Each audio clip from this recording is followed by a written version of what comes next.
Muy buenas, hoy nos vamos de viaje para descubrir la historia alucinante que se esconde detrás de uno de los discos más míticos de los 70, Fly Like an Eagle de la Steve Miller Band.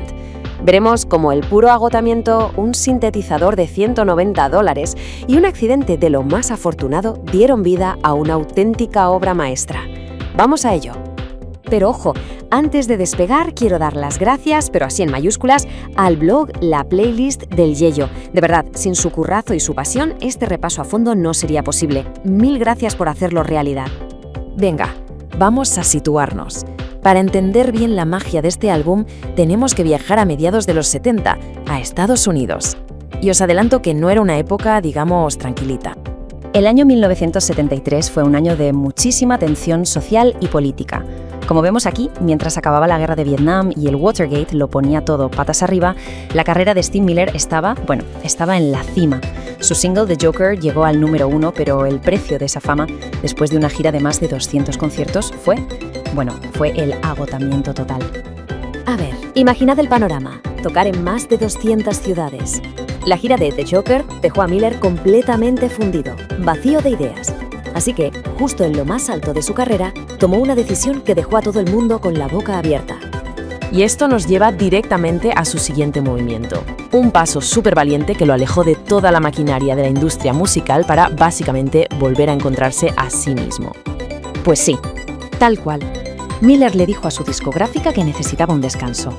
Pero no de un par de semanas, ¿no? De 18 meses, año y medio. Se encerró en su estudio casero con un objetivo muy claro: experimentar y crear sin ningún tipo de presión comercial, libre. Y fue precisamente en este periodo de aislamiento, en esta burbuja creativa, donde una canción que ya solían tocar en sus ensayos empezó a transformarse de una forma radical. Aquí está la clave de todo. La letra original hablaba de estar atrapado en una reserva, una referencia clarísima al sufrimiento de los nativos americanos.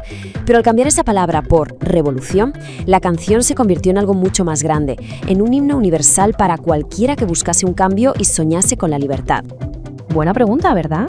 Miller tenía en la cabeza la visión de un sonido cósmico, etéreo, algo que te hiciera pensar en un águila volando por el espacio. Pero claro, ¿cómo se consigue eso con la tecnología de la época? Pues la respuesta es de las que te dejan loco. No necesitó un estudio lleno del equipo más caro y complejo del mundo. De hecho, el sonido que acabaría definiendo el álbum salió de un sintetizador que le costó la increíble cifra de $190. El cacharro en cuestión era este, el Roland SH-2000, un sintetizador sencillito y barato.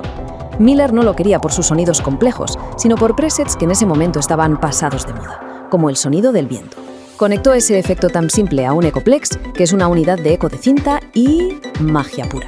Y esto demuestra su genialidad, usar una herramienta simple de una manera totalmente revolucionaria. Ahora vamos a ver cómo, ya en las sesiones de grabación finales, la inspiración y los accidentes más afortunados se juntaron para darle el toque final a esta obra maestra. Aquí va una anécdota fantástica. El legendario Les Paul, que resulta que era el padrino de Steve Miller, le dio este consejo, y vaya si le hizo caso. Esa introducción de sintetizador inolvidable que abre el álbum es la prueba. Te atrapa al instante, es que no te deja escapar. Y ahora viene mi parte favorita de la historia. Como se ven los pasos, el mítico final de Beep Beep Beep de la canción fue un accidente total. Necesitaban cinta, cogieron una que creían que estaba borrada, pero no. El borrador había fallado y había dejado unos pitidos fantasmales. Sonaba como si fuera una transmisión del Sputnik, perfecto para el rollo espacial. A veces los mejores momentos son los que no se planean. Con la producción ya terminada, el álbum estaba listo para el despegue. Y cuando lo hizo, el impacto en el mundo de la música fue masivo. Las cifras hablan por sí solas. Es una locura. El álbum vendió más de 4 millones de copias, y eso solo en Estados Unidos. Se llevó la certificación de cuádruple platino, una auténtica barbaridad.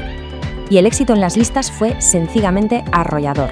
Como vemos en el gráfico, tanto el single como el álbum se colaron en el top 3 de Norteamérica. El single fue número 2 en Estados Unidos y Canadá, y el álbum completo llegó al número 3. Se convirtió literalmente en la banda sonora de toda una generación. El legado de Fly Like an Eagle es innegable. No solo nos dejó 3 himnos que no pasan de moda, sino que está considerado una joya de los 70. Además, ha sido versionado y celebrado, como en la famosa banda sonora de Space Jam, y su sonido tan pionero abrió un montón de puertas para el uso de sintetizadores en el rock. Y todo esto nos deja con una pregunta para darle vueltas a la cabeza. Desde la letra que cambió hasta esos pitidos accidentales, esta obra maestra está llena de momentos que no estaban en el guión. ¿Qué parte de la genialidad es intención pura y dura y qué parte es simplemente estar abierto a la magia del azar? Y con esa idea flotando en el aire lo dejamos por hoy. Esperamos que este viaje os haya gustado. Para seguir descubriendo análisis musicales así de fascinantes, no dejéis de pasaros por el increíble blog La Playlist del Yello. ¡Hasta la próxima!